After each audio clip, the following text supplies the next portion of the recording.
Hello YouTube.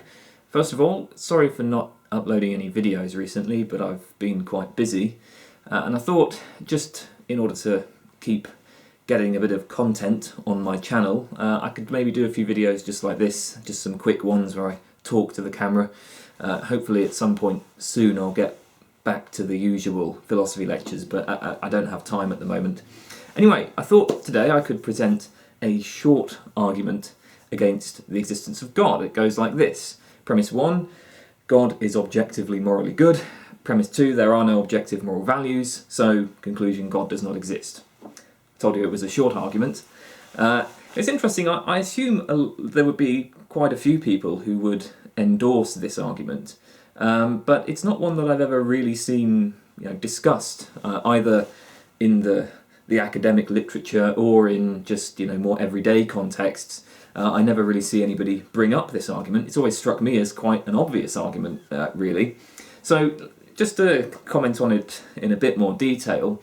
So premise 1, the idea that God is objectively morally good.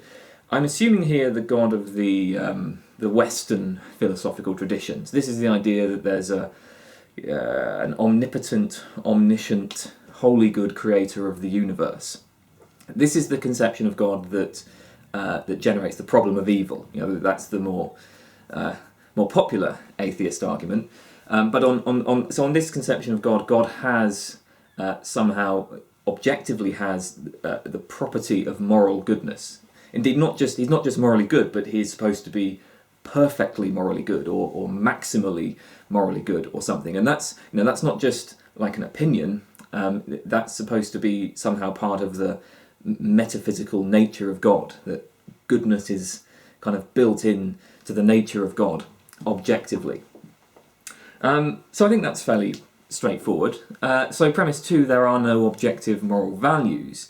Now of course there are, broadly speaking, two ways of being a moral anti-realist. One kind of moral anti-realist would be a skeptic or agnostic. They might say, well, yeah, maybe there are objective moral values, but we can't know that. If there are, we can't know it. We can't know anything about these objective values.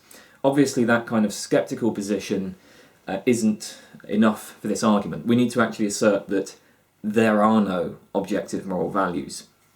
Now, I mean, my own position is basically empiricist, and I'm not really keen on metaphysical speculation. But I think maybe one way we might try to argue for this conclusion, instead of focusing on the metaphysics of morality, is perhaps to look more just at how morality functions, right? How humans use morality, what's going on when we make moral judgments. And we might then try to argue that moral realism, the idea that there are objective moral values, just misunderstands how morality works. So here's one way we might try to make this kind of argument. Let's suppose that I've got a friend, Frank, and I mean, in supposing that I've got a friend, we're already into pretty crazy hypothetical territory here, but just go with it. Let's suppose I've got a friend, Frank. Now, I think that, let's say, homosexuality is morally permissible, right? I don't think there's anything wrong with it, it's fine. Frank disagrees. He thinks homosexuality is morally wrong. Now, should that influence my view of homosexuality? So the fact that Frank thinks homosexuality is morally wrong, should that make me change my mind? Well, obviously not, right? I mean, people disagree. The mere fact that somebody else has a different moral attitude or moral view to you, that's no reason at all for you to change your moral views. You just sort of accept that, yeah, people have different views. Okay, so now suppose that that there are objective moral values. Suppose that it turns out that it's somehow a fact in the external world, it's a fact about the world that homosexuality is wrong. So somehow the external world is passing the judgment that homosexuality is wrong. I mean, I guess that doesn't really make sense, but somehow the wrongness of homosexuality, let's say, is built into the external world. We might imagine that a brilliant scientist develops a moral property detector, and you point the moral property detector at various things, and it's got a little dial that tells you whether it's morally acceptable or morally wrong, and every time we point the moral property detector at homosexual behaviour, it says it's really morally wrong, worse than murder, right? So should that change my moral views? And I think, it's like, how would I respond to this, right? I mean, if there was such a thing, if there was a moral property detector that said homosexuality is morally wrong, I have to say it wouldn't make any difference to me at all. I mean, it would be academically interesting, perhaps, but it wouldn't have any consequences for my, for my kind of attitudes or my behaviour. I wouldn't condemn homosexuality. I wouldn't say that homosexuals should be punished or that it should be prevented or anything like that. I would still continue to encourage sexual liberalism, and so my moral views wouldn't change.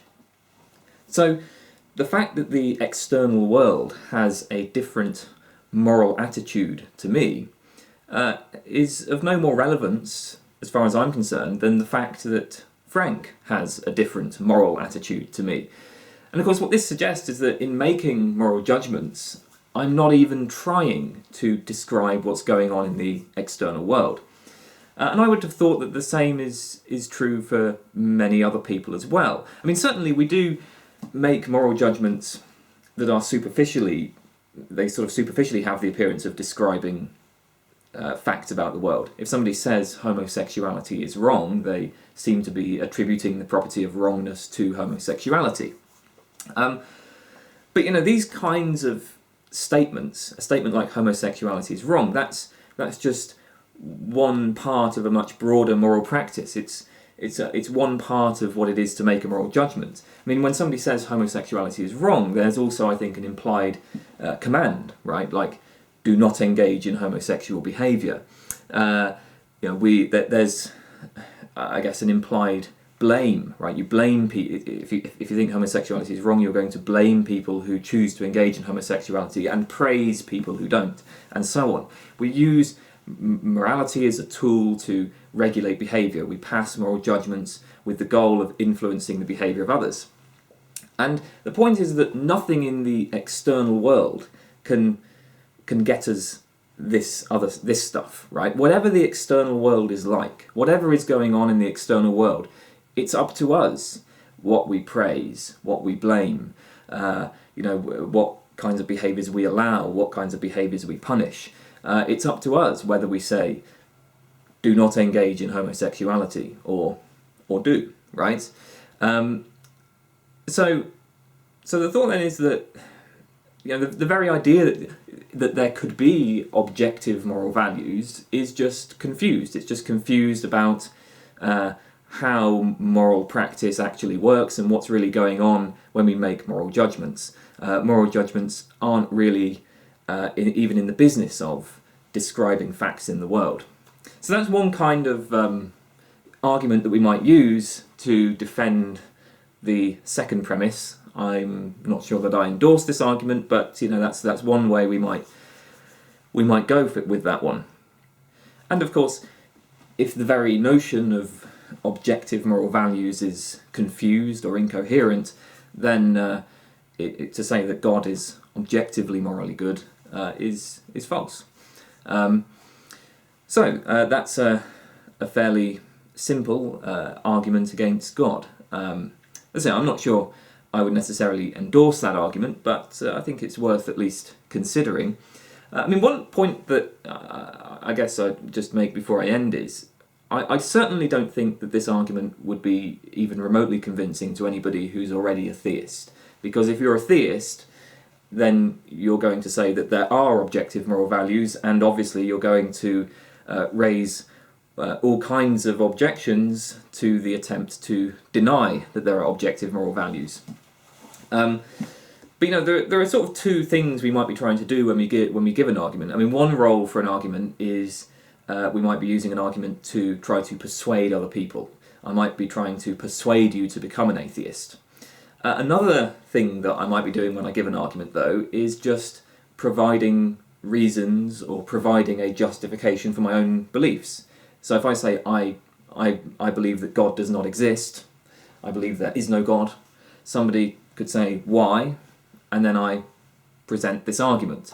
I think that an argument can be a good justification for your own beliefs, even if there's no real hope of it convincing people who disagree with you.